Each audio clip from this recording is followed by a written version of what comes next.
Assalamualaikum warahmatullahi wabarakatuh.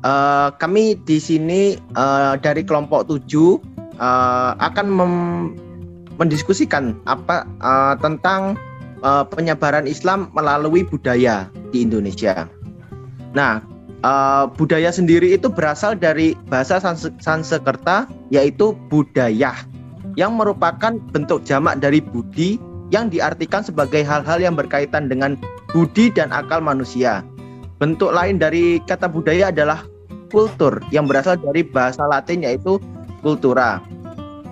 Langsung ke hal yang akan kita diskusikan, yaitu tentang wayang. Mengapa sih wayang digunakan sebagai media oleh Wali Songo dalam penyebaran agama Islam di Pulau Jawa? Oke, mungkin saya akan sedikit memberikan pendapat saya. Jadi menurut saya sih wayang ini pada zaman dahulu itu merupakan sebuah sarana komunikasi dan juga animasi.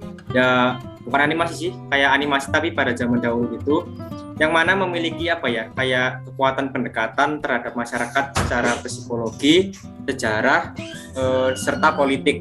Dan sama wayang ini juga mempunyai nilai-nilai Islam yang terkandung di dalamnya. Maka dari itu menurut saya wayang ini adalah sebuah langkah yang efektif yang dilakukan oleh Wali Songo dalam penyebaran agama Islam. Dan wayang ini menurut saya pada zaman dahulu itu kayak bisa diibaratkan kayak perpustakaan berjalannya, ya kayak perpustakaan berjalan gitu pada zaman saat ini. Mungkin menurut saya seperti itu. Oh iya, jadi wayang itu digunakan oleh Wali Songo ya untuk penyebaran Islam di Indonesia. Nah, mungkin aku sendiri mau tanya, Ram, tokoh Wali Songo siapa sih yang menggunakan wayang dalam dakwahnya itu?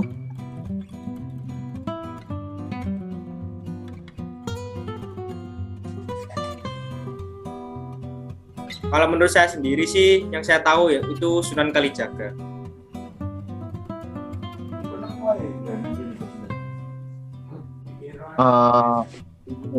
Ada pertanyaan lagi ya. Mengapa Sunan Kalijaga itu menggunakan wayang sebagai media dakwah seperti itu? Mungkin yang lain bisa mencoba menjawab. Saya izin memberi tanggapan. Sunan Kalijaga menggunakan wayang kulit sebagai sarana dakwah pada masyarakat untuk mempelajari Islam. Namun bukan sekedar menciptakan. Sunan Kalijaga amat mahir mendalang di pertunjukan wayang. Sunan Kalijaga menjadi dalang untuk menyampaikan ajaran-ajaran Islam kepada masyarakat. Ia juga memiliki beberapa julukan, yakni Ki Dalang Sida, Brakti, Ki Dalang Bengkok, dan Ki Dalang Kumendung atau Ki Unahan. Itu saja mungkin dari saya. Oke, kita lanjut diskusinya ke pertanyaan-pertanyaan yang selanjutnya. Itu yang pertanyaan ketiga, yaitu mengapa para Wali Songo dalam menyampaikan dakwahnya sebagian besar itu melakukan pendekatan kesenian, seperti contohnya yaitu kesenian wayang kulit dan juga gamelan. Izin menjawab. Kalau menurut saya kan sejarah penyebaran di Nusantara tidak lepas dari peran Wali Songo. Nah, Wali Songo terutama Sunan Kalijaga menggunakan pendekatan budaya untuk menyebarkan agama Islam di Jawa. Nah, pendekatan ini dipilih dalam rangka memudahkan dakwah kepada masyarakat yang pada masa itu masih menganut Hindu dan Buddha. Kesenian ini diciptakan oleh para wali untuk syiar agama Islam sekaligus mengumandangkan rasa persaudaraan. Nah, sedangkan ceritanya disadur dari kisah Mahabharata dan Ramayana. Jadi di dalam Mahabharata dan Ramayana itu ditambahi bumbu-bumbu keislaman, contohnya menggunakan Punakawan sebagai medianya. Nah, Sunan Kalijaga yang merupakan salah satu dari Wali Songo mempunyai pandangan bahwa dakwah itu harus disesuaikan dengan situasi dan kondisi. Seperti itu. Terima kasih. Oke, terima kasih jawabannya. Kita lanjut diskusi hal selanjutnya. Pada akhir-akhir ini kan ada terdengar berita tentang wayang itu haram. Nah, pertanyaannya, apakah wayang itu benar-benar haram? Mungkin kita bisa diskusikan hal tersebut. Terima kasih.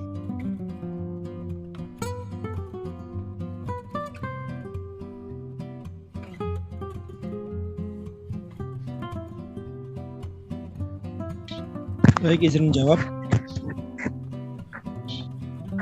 Jadi, menurut saya itu antara wayang halal atau haram itu tergantung pada niat pada pertamanya. Kan Sunan Kalijaga menggunakan wayang sebagai sarana untuk berdakwah.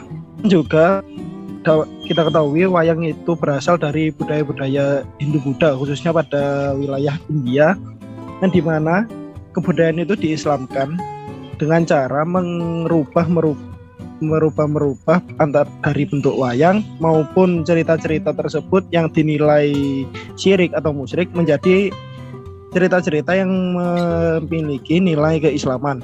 Maka dari itu, jika disebutkan wayang halal atau haram itu tergantung dari awalnya, dan juga bisa dikatakan haram karena bentuk wayang itu memiliki kemiripan atau menyerupai manusia, tetapi dengan sedikit modifikasi seperti penambahan tokoh dan juga adanya perubahan pada bentuk.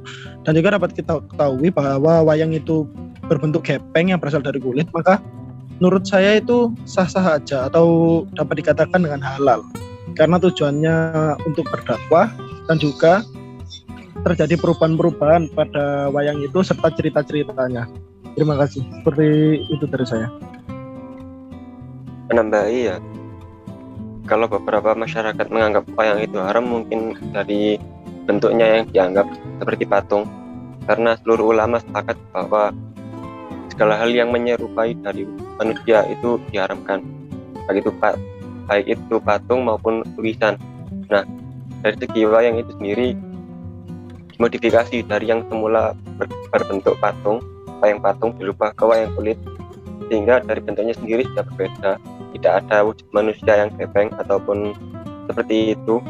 Lalu dari segi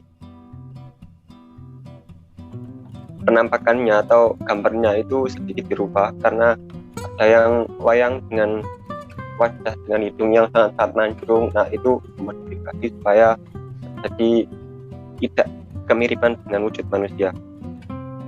Maka dari itu wayang dibolehkan. Seperti itu dari saya. Ya, izin menambahkan lagi, menurut saya wayang itu juga termasuk bayangan atau merupakan istilah untuk menunjukkan teater tradisional di Indonesia. Terdapat informasi bahwa wayang juga berasal dari India dan rekam pertama pertunjukan wayang telah ada sejak 930 Masehi. Karena pada masa lalu wayang sangat digemari oleh masyarakat sehingga digunakan untuk media dakwah dengan menyisipkan nilai-nilai agama pada ceritanya sehingga mudah diterima oleh masyarakat. Senian wayang juga telah menemukan bentuk yang pada awalnya menyerupai relief, lalu para wali mengubah bentuk wayang yang telah ada agar bisa digunakan sebagai alat dakwah. Jadi begitu kalau menurut saya. Oke, berarti wayang tersebut itu tidak haram dikarenakan bentuknya dan juga tujuannya. Ya, kesimpulan yang kita dapat seperti itu. Mungkin kita bisa lanjut ke diskusikan hal lain, yaitu suatu budaya yang berubah itu mesti kan berpengaruh pada komponen kehidupan suatu masyarakat. Jadi pertanyaannya adalah apa pengaruh budaya lokal yang diislamisasi pada kehidupan sosial masyarakat Indonesia? Seperti itu.